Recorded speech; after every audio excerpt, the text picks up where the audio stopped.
This is the topic on oil palm, which covers on the field planting and replanting and soil and water conservation. At the end of this topic, you will be able to describe the basic method for field planting and replanting of oil palm and able to describe the basic method of soil and water conservation prior to oil palm planting. Let's take a look on the first part, which is on the field planting and replanting. There are several types of field conversion for oil palm planting and replanting, including the new planting from jungle to oil palm, replanting from oil palm to oil palm, and replanting from rubber or other crops such as cocoa and coconut to oil palm. Basically, there are four methods of planting and replanting. They are using the clean clearing, windrowing, underplanting, and also zero burning.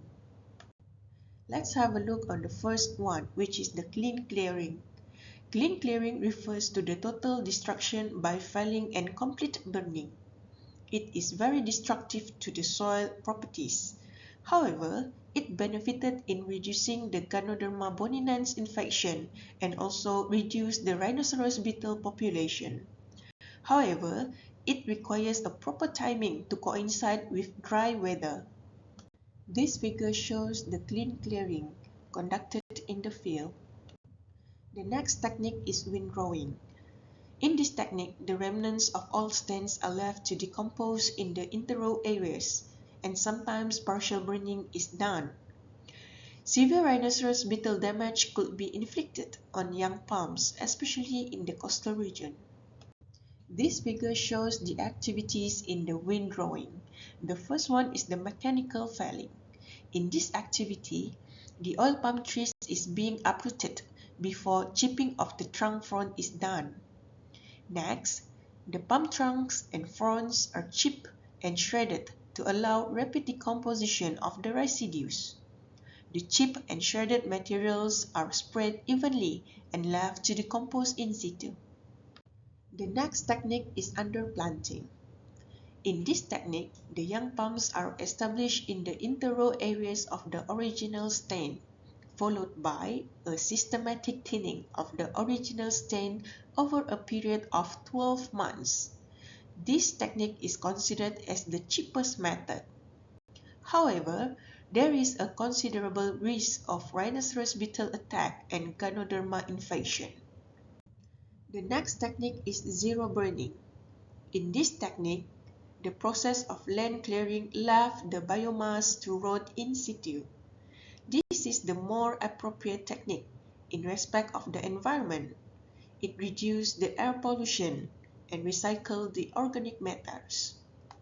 There are several advantages of zero burning technique. This technique allows complete return of biomass and organic matter to the soil. Thus, it helps to restore and improve the soil fertility.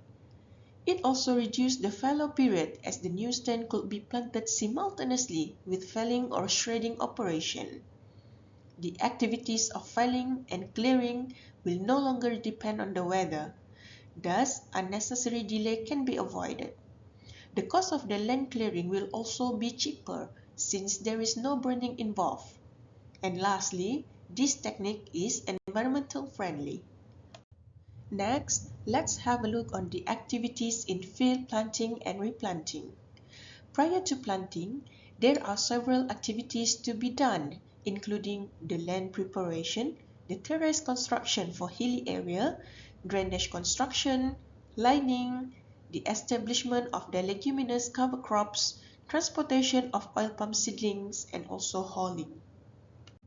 In land clearing activity, the objectives are to clear the existing plantation, to allow replanting and the maintenance of roads, terraces, drains, and etc.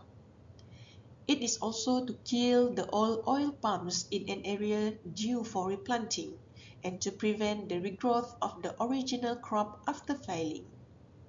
The land clearing also helps to minimize the spread of Ganoderma and other pests and diseases, and it is to prepare the area for oil palm planting. In land clearing activity, there are several standards that need to be fulfilled. The first one, the palms must be filled in neat rows. Then, the palm balls must be completely dug out, especially where there are palms affected by Ganoderma. Then, the palm trunks must be chipped and shredded to increase the rate of decomposition and reduce the potential of breeding sites for Oryctes beetles. The palm trunks and debris that fall across rods during felling must be removed. The fronds is also need to be trimmed off and stacked alongside the felled trunks. The next activity is spacing and planting density. Over the life of planting, the yield per hectare is related to the planting density. With close spacing, crops are high in early years but decline when individual palms begin to compete with each other. When palms are planted far apart, the annual yield steadily increases over a period of about 10 years. On flat to undulated terrain, the planting points should be in an equilateral triangular planting, as shown in the following figure. The following figure shows the distance between rows and the distance between palms. The relationship of the planting distances on flat undulated areas for various densities are shown in the following table. For example, the stand per hectare of 136 palms needs a distance of 9.1 meter between palm and 7.9 meter between rows. On terraces of hilly terrain, the position of the planting points in terrace planting are shown in the following figure. In the following figure, it shows the distance between the palms on the terrace and the distance between the terraces. The relationship of the planting distances on the terraces of hilly areas for various densities are shown in the following table.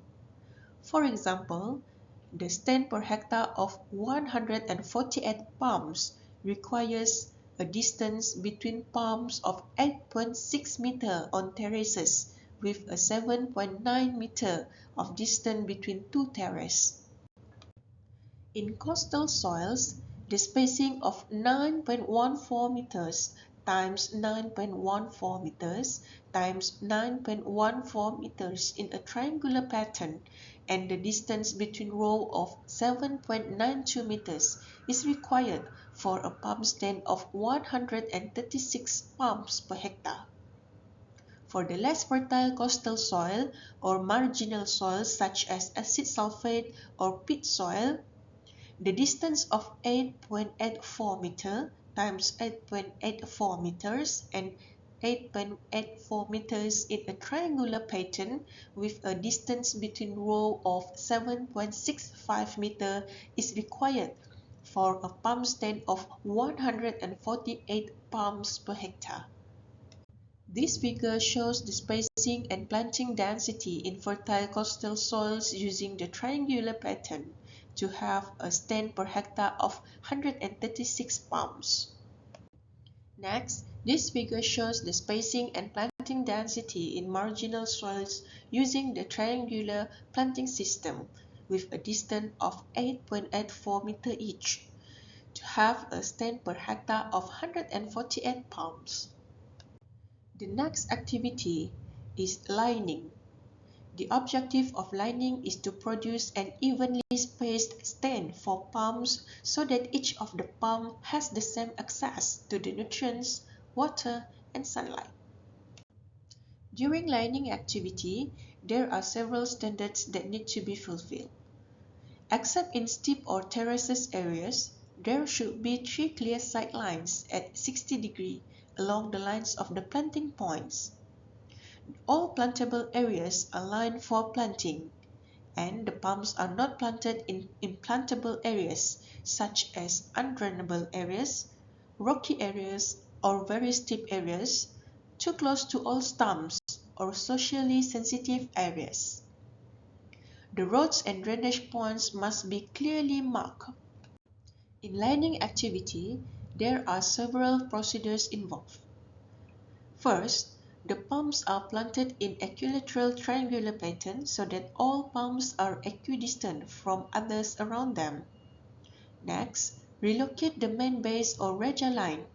The main baseline usually extends from previous plantings or it's aligned parallel of 90 degrees to the original baseline. Another line should be placed at 60 degrees from the baseline. The thin and colored stacks such as bamboo are used to show the position of the planting points. Finally, the palms should be planted no nearer to the edge of road or drain than 3 meters. This figure shows the lining in fertile coastal soils. First, the figure shows the block road baseline. Next is the raja baseline, followed by the lining wire with bullets to mark the planting points. End of part 1.